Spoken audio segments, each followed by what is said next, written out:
Mais um capítulo do processo de consolidação das empresas brasileiras depois da conquista da estabilidade econômica. Pão de Açúcar e as Casas Bahia anunciaram nesta sexta-feira um acordo de associação. A fusão se dará através da Globex, controladora do Ponto Frio, que já tinha sido comprado pelo Pão de Açúcar 6 meses atrás. A nova gigante vai ser líder do varejo de bens duráveis, além de representar um avanço do grupo Pão de Açúcar entre as classes C, D e E. Pão de Açúcar terá ações do Ponto Frio incorporadas na nova empresa e ficará com 51%. Casas Bahia vai deixar todos os ativos na sua empresa base e ficará com 49% das ações da nova companhia.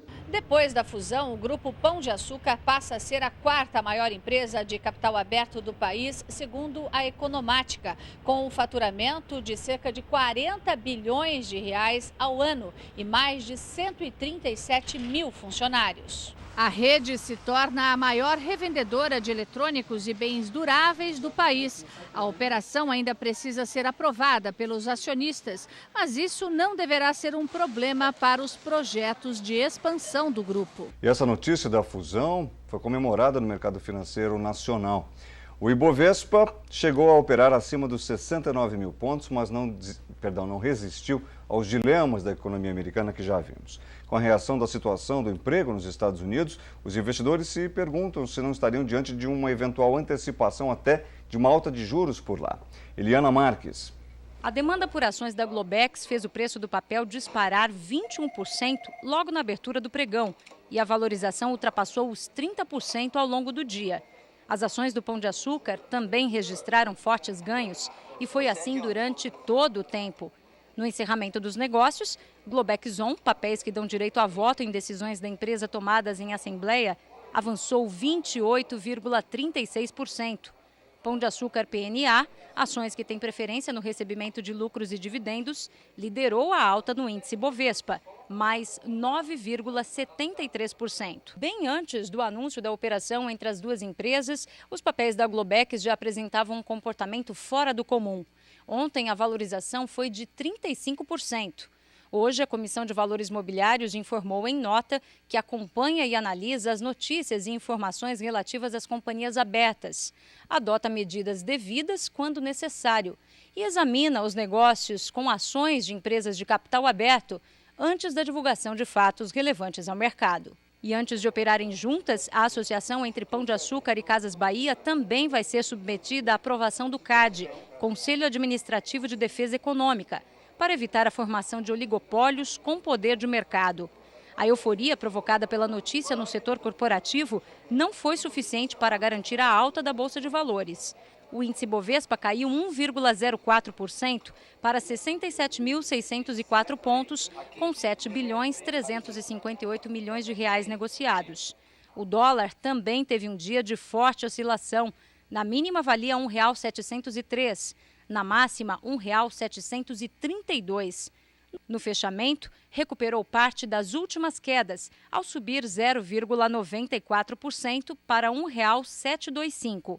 Os juros futuros com vencimento em janeiro de 2011 subiram 0,29% para 10,44% ao ano. A Secretaria de Direito Econômico do Ministério da Justiça ainda não recebeu a notificação dos grupos Pão de Açúcar e Casas Bahia sobre a fusão. Segundo a Secretaria, as empresas têm até 15 dias para fazer a comunicação, só depois os órgãos de defesa da concorrência vão emitir um parecer sobre a operação. A secretária de Direito Econômico, Mariana Tavares, diz que a princípio a fusão não preocupa, mas só a análise vai dizer se a nova empresa será mais eficiente ou vai deter poder de mercado em excesso. E a concentração de mercado depois da fusão entre os grupos sob uma única sociedade vai aumentar e muito a concentração no mercado de varejo como um todo. Gabriela Mafó, da equipe do Conta Corrente, ouviu esta opinião após a apuração que fez e que mostra que o foco dessa negociação foi o mercado de eletroeletrônicos, que cresce entre 15% e 20% ao ano, enquanto o varejo como um todo cresce a um ritmo que é a metade deste. O objetivo principal foi criar sinergia de operações no ramo que cresce com força no país. A nova empresa, ou nova Globex, terá 23% do mercado de eletroeletrônicos. Segundo colocado, Magazine Luiza tem 3%. junto aí com Lojas Pernambucanas e Ricardo Eletro. Juliana Cruz Campos, que é analista de consumo e varejo da Ativa Corretora, avaliou que o consumidor vai sair beneficiado da fusão, porque uma empresa maior consegue mais descontos na hora de negociar com os fornecedores. A mega fusão é tema para a gente conversar com o coordenador do programa de varejo, o presidente do Provar, o programa de varejo da Universidade de São Paulo, e também professor da universidade, Cláudio Felizoni, que está em nosso estúdio da capital paulista. Jorge Vidor, uma vez mais, participa comigo da conversa. Um grande prazer tê-lo conosco, professor Felizoni.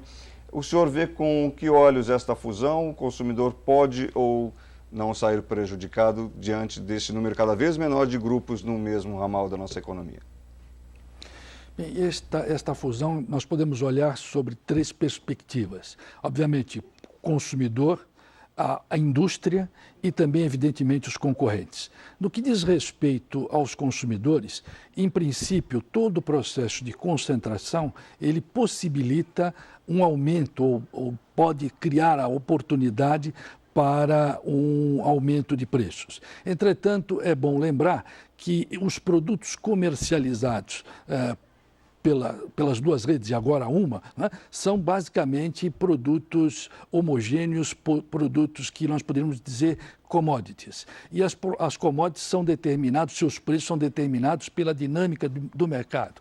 E embora a concentração seja alta, ainda há muita concorrência, principalmente em função da própria internet, que faz com que os preços sejam rapidamente acessados pelos consumidores. E isto aproxima os preços de diferentes competidores. Professor, quando o Pão de Açúcar comprou o Ponto Frio, a gente entendia porque os sócios, os antigos sócios do Ponto Frio, não queriam continuar com o negócio. Já tinham